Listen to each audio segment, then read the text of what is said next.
This one comes from my family to yours. Hello everyone and welcome to Movie Reviews by Josh. My name is Josh Terry and I still got the hat on, so that means I'm going to talk about another Christmas movie. This one used to be a little bit more well known. I get the sense that this is not quite as popular a movie now as it used to be. This is one that I watched all the time growing up. It was a family tradition, and so going into this, you should know I probably have a lot of bias. There's probably a lot of nostalgia factored in here in this review as well.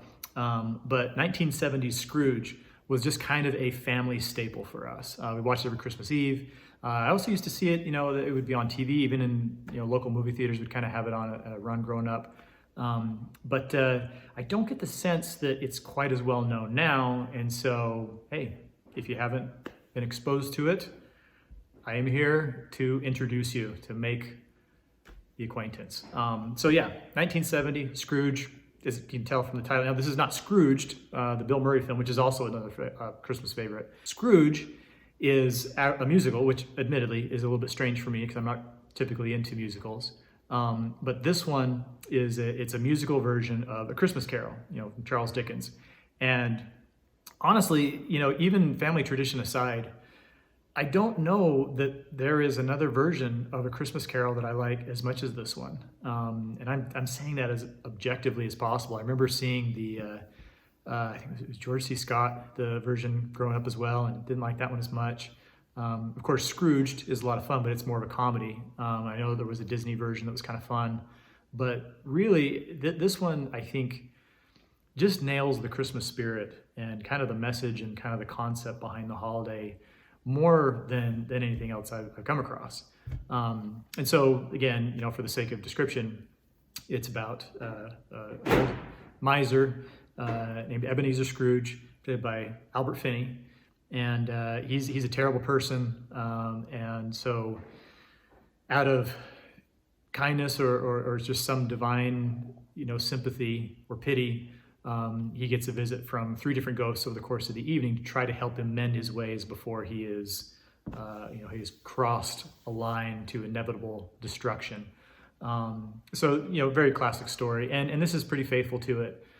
This is again, it's a musical version, but just has a lot of fun with the story. And the 1970 production, I think, is nice because there's kind of a gritty feel to it that I think wouldn't be present if it was made today. Albert Finney does an incredible job, and granted, I was watching this as a kid, but it took me years before I figured out that he wasn't actually as old as that character, because his makeup and everything and the production design and everything was so good that you didn't get the feeling that this was some on a soundstage somewhere in England. But the songs are great, the characters are great. If you're a Star Wars fan or just a fan of great actors, Alec Guinness plays Marley and just really kind of steals the show early on as he's telling Scrooge about the 3 ghosts and all that kind of thing. And each one of the 3 ghosts have great personalities, and it actually gets kind of intense at one point. I remember kind of being scared as a little kid when the ghost of Christmas Yet to Come showed up. But all the elements that you love about Tiny Tim and Bob Cratchit and all that kind of thing are in there. And again, just this kind of this fun, lively music that really kind of brings it to life. And the thing that I guess the reason that I, aside from just pure nostalgia and having seen this for so many times, for so many years, the thing that really gets to me is that, I can start watching this movie in a bad mood and inevitably will be in a great mood by the end of it. It's just, even as many times as I've seen it, as long as I've been watching this movie, it really still packs that punch. And the reason for that, as I say, is that I think it really captures those themes of redemption and having second chances and being able to correct the bad that we've done in life, and to be able to make good choices again and to reconnect with friends and family, and just a lot of the redemptive message of Christianity, I think, is really, really captured well in this story, and brings it, just makes it very, very vivid and very heartwarming. Just a great holiday movie.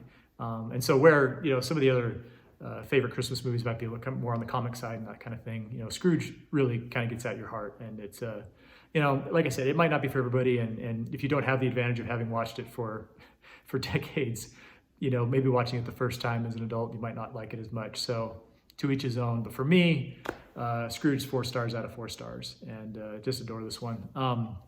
Like I said, I'm not even sure if it actually has it. It might be a G rating, it might be PG. It is pretty much free of anything offensive, but it might be a little bit intense in parts for small kids.